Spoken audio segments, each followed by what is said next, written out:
Hello everyone, welcome to MPPSC hub. आज हम देख रहे हैं परमार वंश। ठीक है। अब राजपूत युग में अपन ने पहले क्या पढ़ लिया था? चौहान वंश। चौहान वंश में 4 शासक आए थे। ठीक है। अजयराज, अर्णवराज और विग्रहराज, पृथ्वीराज चौहान। अब यहाँ पे दूसरा ही राजपूत का क्या आ रहा है? परमार वंश आ रहा है। तो परमार वंश की उत्पत्ति देखते हैं कहाँ से स्टार्ट होती है। तो परमार वंश मध्य भारत का क्या है? एक शक्तिशाली राजपूत वंश था। ठीक है। इसका शासन क्या मुख्यतः कहाँ पे था? तो मालवा क्षेत्र देखा जाए वर्तमान मध्य प्रदेश में था। ठीक है। यह वंश अपनी राजनीतिक शक्ति, सांस्कृतिक उन्नति, साहित्य, शिक्षा तथा स्थापत्य कला के लिए प्रसिद्ध है। राजा भोज इस वंश के सबसे महान शासक थे। अब देखिए इसका वंश कहाँ से स्टार्ट होता है। तो वंश बोला जाए तो परमार। क्षेत्र क्या है इनका? तो मालवा। और राजधानी इन्होंने क्या बनाई थी? अपनी धार। ठीक है। संस्थापक बोला जाए तो कौन है परमार वंश के? उपेंद्र। अगर ऑप्शन में कृष्णराज रहता है तो समझना उपेंद्र का ही नाम कृष्णराज है। दोनों नाम से इनको जाना जाता है। इनकी अवधि देखा जाए तो लगभग 9वीं शताब्दी से लेके 14 शताब्दी तक रहा है। ठीक है। प्रमुख केंद्र इन्होंने क्या बनाया था? धार, उज्जैन और भोजपुर, ये 3 केंद्र बनाए थे।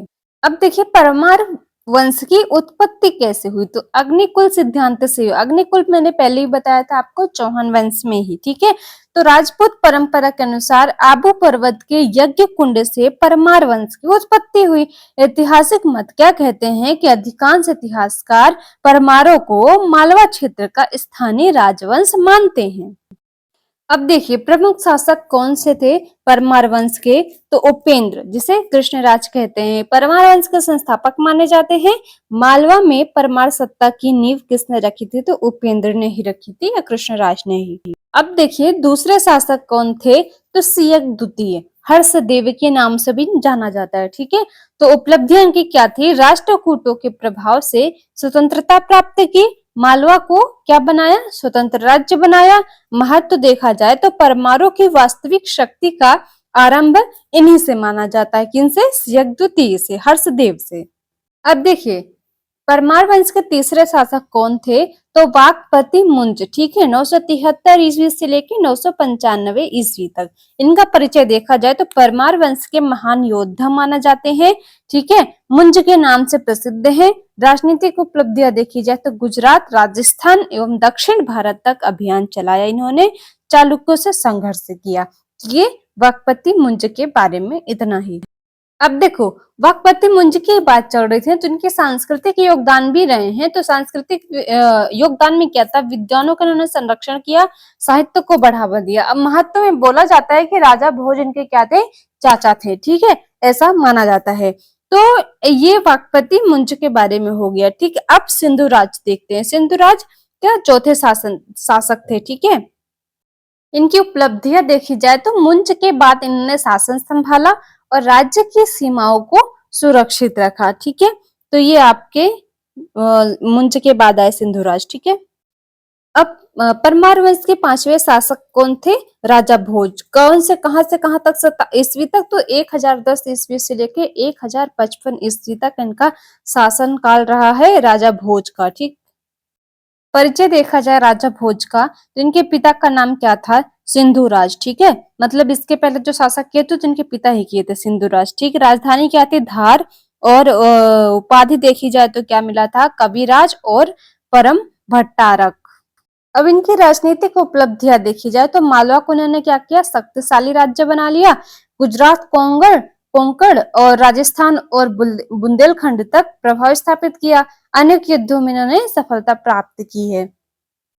प्रशासनिक योगदान देखा जाए तो सुशासन स्थापित किया, कृषि एवं सिंचाई को प्रोत्साहन दिया, जनता के कल्याण पर विशेष ध्यान दिया। किसने? तो राजा भोज ने। कहां से स्टार्ट था? 1110 ईस्वी से लेके 1055 ईस्वी तक। अब साहित्यिक योगदान इनका राजा भोज का देखा जाए तो स्वयं महान विद्वान थे। ठीक है। और इनके नाम से लगभग 84 ग्रंथ जुड़े जाते हैं। ठीक है। इनके प्रमुख ग्रंथ कौन कौन से थे? तो सम्रांगण, सूत्रधार, राजमार्तंड, श्रृंगार प्रकाश, सरस्वती कंठाभरण, तत्व प्रकाश। स्थापत्य कला में योगदान देखा जाए तो भोजेश्वर मंदिर, भोजेश्वर मंदिर भोजपुर में स्थित है, ठीक है, भगवान शिव को समर्पित है और भारत की विशाल शिवलिंगों में से एक है। जाकर देखिएगा भोजपुर में, ठीक है, ये मंदिर भगवान शिव को जो समर्पित है, जो राजा भोज ने ही बनवाई थी, ठीक है। देखिए भोजपाल जो वर्तमान में अभी भोपाल के नाम से जाना जाता है, राजा भोज द्वारा विशाल झील का भी निर्माण, जो झील है ना भोपाल में, तो इन्होंने ही बनवाया था, ठीक है। इसी से भोजपाल नाम पड़ा, जो आगे चलकर क्या बोला गया, भोपाल। शिक्षा और संस्कृति की बात करें तो धार को शिक्षा का प्रमुख केंद्र बनाया था इन्होंने, विद्वानों को संरक्षण दिया था, संस्कृत भाषा को प्रोत्साहन किया था, इनका यही योगदान था शिक्षा में। राजा भोज के बाद कौन आया, तो जय सिंह, ठीक है। राज्य को संभालने का प्रयास किया जय सिंह ने, उदयादित्य परमार शक्ति को पुनः संगठित किया, है ना, उदयादित्य ने, ठीक है, परमार शक्ति को। नरवर्मन का एवं यशोवर्मन कमजोर शासक सिद्ध हुए, परमार शक्ति धीरे धीरे कमजोर होने लगी। कहां से, नरवर्मन और यशोवर्मन से, क्योंकि उन्होंने शासन नहीं संभाल पाया। अब देखिए परमार वंश का पतन का कारण क्या था, तो उत्तराधिकारी संबंधी संघर्ष इन्होंने बहुत करना पड़ा इनको, परमार वंशों को।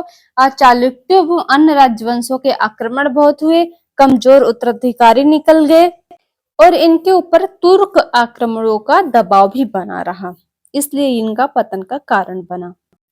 अब देखो परमार वंश का योगदान भी था, तो राजनीतिक योगदान क्या था कि मालवा को शक्तिशाली राज्य बनाया, मध्य भारत में स्थिर शासन स्थापित किया। असांस्कृतिक योगदान देखा जाए तो साहित्य एवं शिक्षा का उत्कर्ष और संस्कृत भाषा का विकास किया, ठीक है। राजनीतिक और सांस्कृतिक योगदान में ये दो पॉइंट आपके रहे, ठीक है। अब देखते हैं स्थापत्य और सामाजिक में क्या योगदान था, तो स्थापत्य में भोजेश्वर मंदिर का निर्माण कराया था, झीलों नगरों का निर्माण कराया। सामाजिक में देखा जाए तो इनका योगदान धर्म एवं संस्कृति का संरक्षण करना था और विद्वानों का इन्होंने बहुत सम्मान किया। आप निष्कर्ष देखिए परमार वंश का। परमार वंश मध्य भारत के इतिहास का स्वर्णिम अध्याय रहा है, ठीक है। विशेषकर राजा भोज ने मालवा को राजनीतिक, सांस्कृतिक और साहित्यिक दृष्टि से नई ऊंचाइयों तक पहुंचाया है। शिक्षा, साहित्य, स्थापत्य तथा जन कल्याण के क्षेत्र में उनके योगदान के कारण उन्हें भारत के महानतम शासकों में गिना जाता है। किसको, राजा भोज को। अब देखिए परमार वंश से कैसे क्वेश्चंस बन सकते हैं कि राजा भोज के राजनीतिक एवं सांस्कृतिक योगदान का मूल्यांकन कीजिए, या तो फिर आपके सवाल ऐसे पूछा जा सकता है कि परमार वंश की प्रमुख उपलब्धियों पर प्रकाश डालिए। फिर तीसरा आपके पास क्वेश्चन है मालवा के इतिहास में परमार वंश के महत्व का वर्णन कीजिए। फिर है भोजेश्वर मंदिर एवं राजा भोज की स्थापत्य उपलब्धियों का विश्लेषण कीजिए।